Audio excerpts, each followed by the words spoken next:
Setting up Kiosk Mode.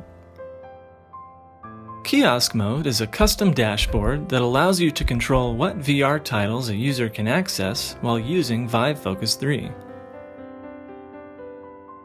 First, go to Settings and select Kiosk Mode. Then, choose the apps that will be available while in Kiosk Mode. For added security, set a passcode to prevent users from freely exiting Kiosk Mode. You can also choose what settings and features will be available, such as Wi-Fi access, screen capturing, Bluetooth, and more. To start Kiosk Mode, select Enter Kiosk Mode. Your Vive Focus 3 headset is now ready to deliver a customized VR experience.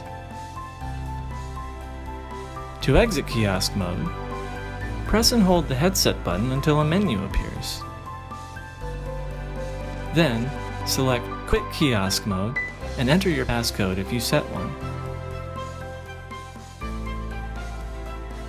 You can also set up Kiosk Mode for multiple headsets by creating a batch configuration package using the Vive Business Device Management System and installing the package on as many headsets as you need. Personalize VR content for your Vive Focus 3 headset with Kiosk Mode.